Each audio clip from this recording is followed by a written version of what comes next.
Would you look at this, guys? You're not mistaken. This is the Sur-Ron Storm Bee, and I finally have one in my possession. This is a bike that I've been talking to Sur-Ron about for probably 2 years, and thanks to Sur-Ron North America and Motocross, I finally have one in my possession, ready to test, and that's exactly what I plan to do.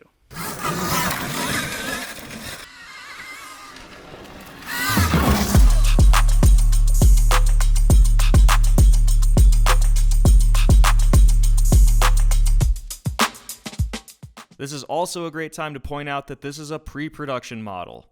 You hear that a lot on this channel, but it is what it is. So I'll tell you all about this bike, but just know that some minor things may change with the production model. This is the Enduro Storm model. It has a max power output of 22.5 kilowatts, a 90 volt, 48 amp hour battery, and it comes equipped with a fast ace fork and shock. It's got a 21-inch front and an 18-inch rear wheel mounted to CST tires. The bike is utilizing an aluminum frame, and this Enduro model weighs 291 pounds. The MSRP of this bike is to be announced.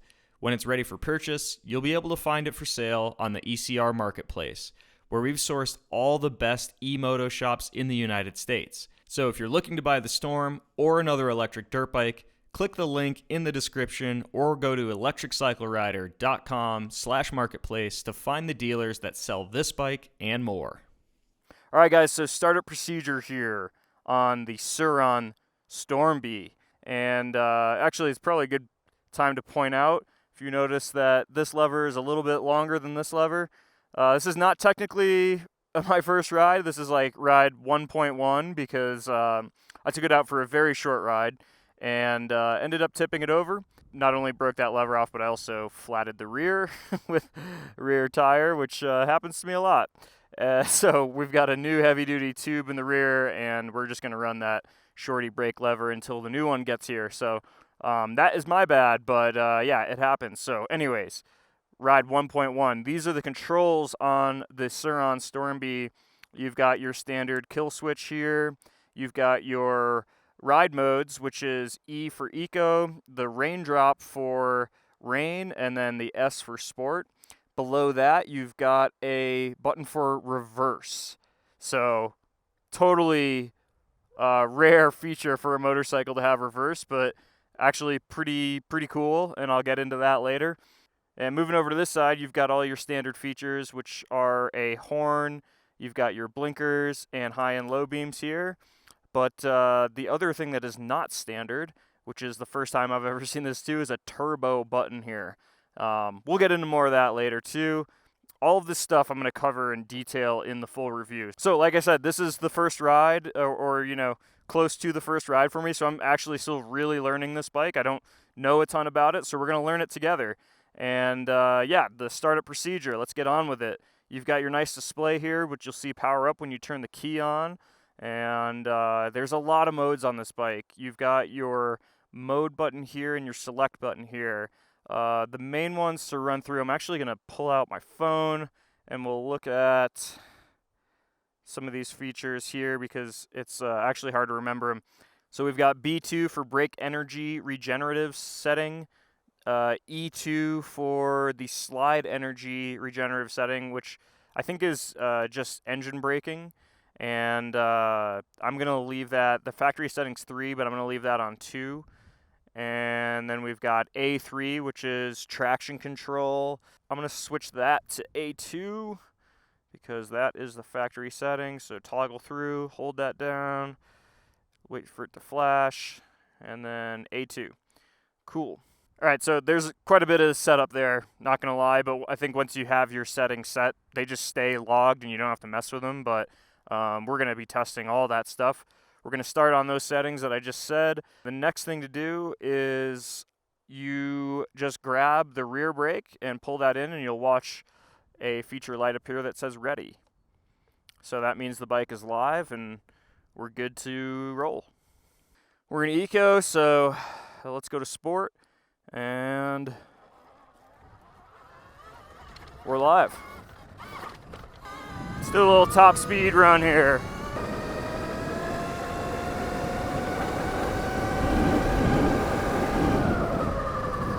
All right, well, I hit 70 miles per hour, which is about as fast as I want to go on this dirt road.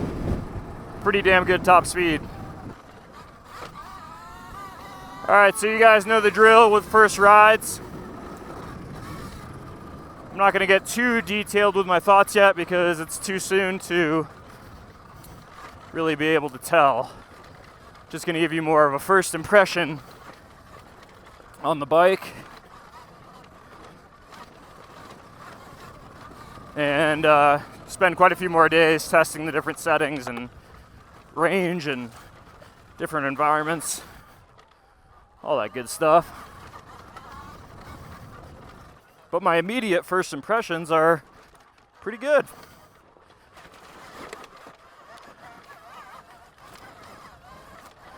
Do a little hill climb here.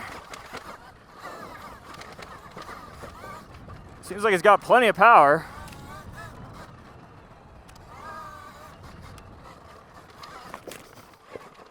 Ooh.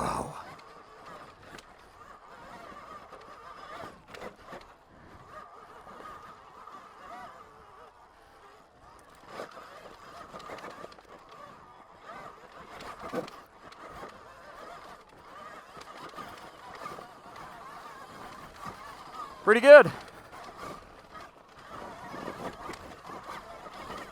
Fighting to get traction a little bit. It does have traction control on. It's set setting to 2. Ooh, man.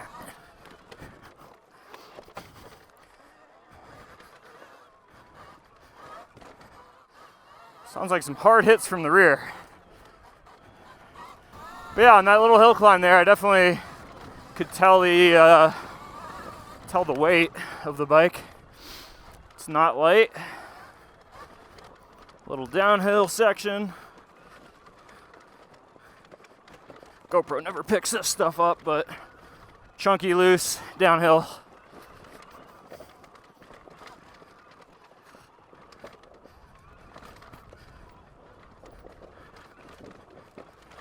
Brakes feel good. It's got that brake energy regenerative system, which is pretty cool. Regenerates power back into the battery when you're pulling on the brakes. It's a neat idea for a dirt bike.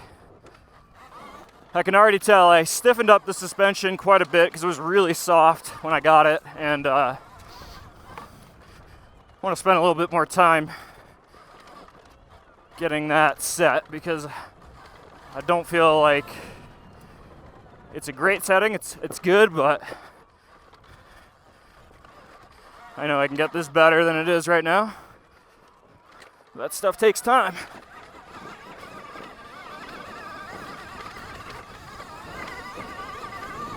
Yeah, pretty good power.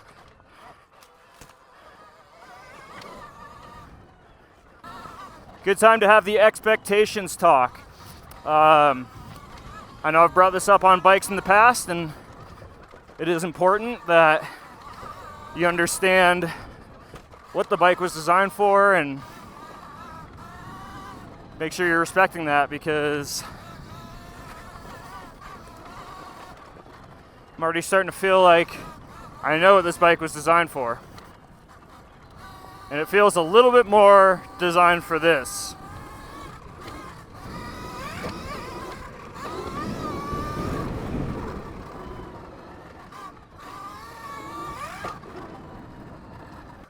Even though that was brief, let's go back on some single track and talk about it. So, right off the bat, this bike reminds me of a few specific bikes.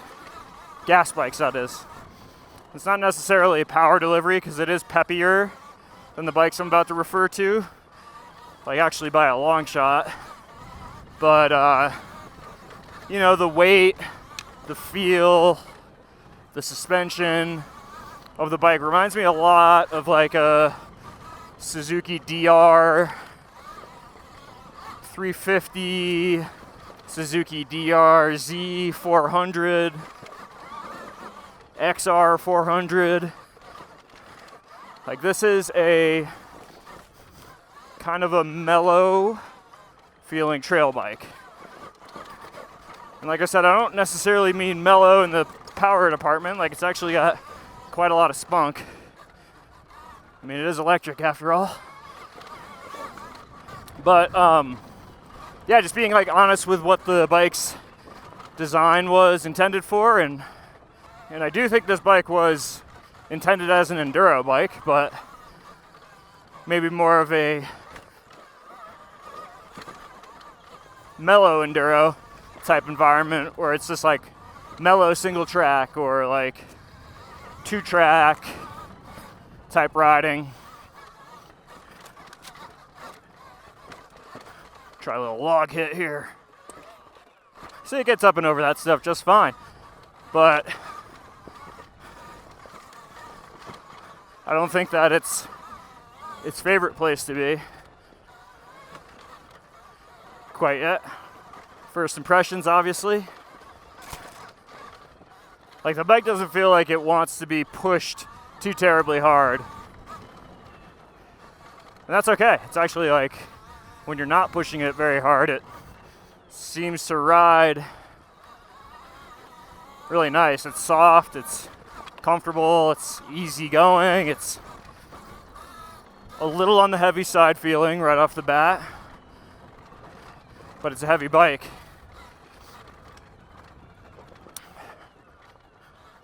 So let's get back out on some 2-track then. So I didn't really hit the bike's top speed, but on that dirt road in the beginning, I got the bike up to 70 miles per hour, which is pretty quick, especially for a bike like this. Like, when you think about other bikes like the KTM Freeride, that's pretty high top speed, and I think that's a testament to what this bike was intended for.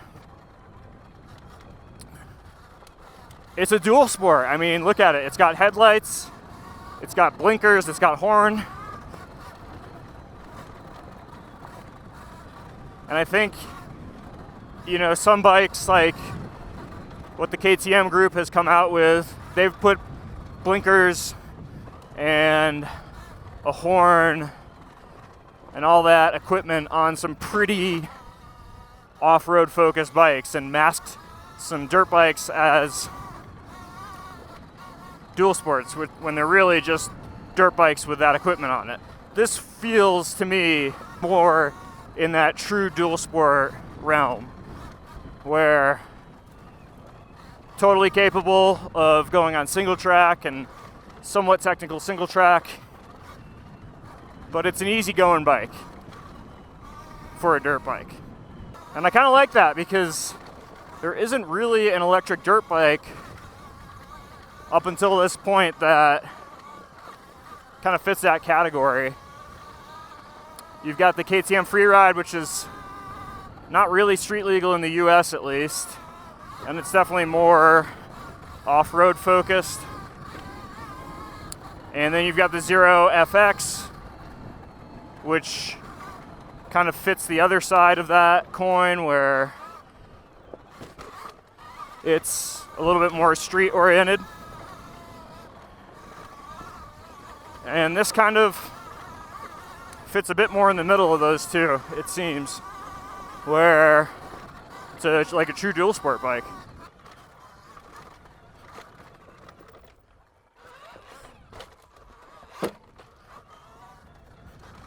See, it does the tech stuff just fine.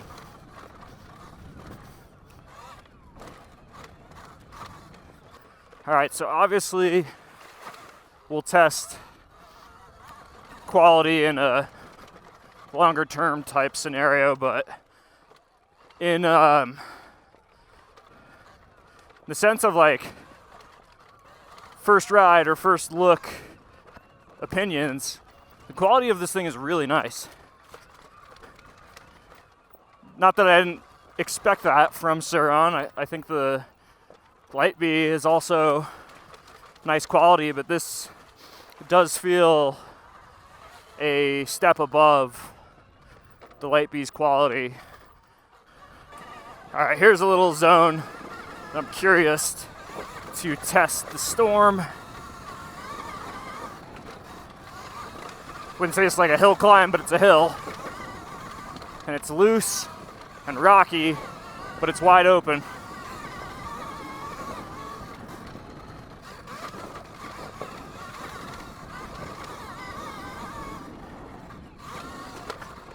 Oh my God. Yeah, I need to work on the suspension some. That rear end is kicking me like a bucking bronco. So for that reason, I'm gonna tone it down a little bit.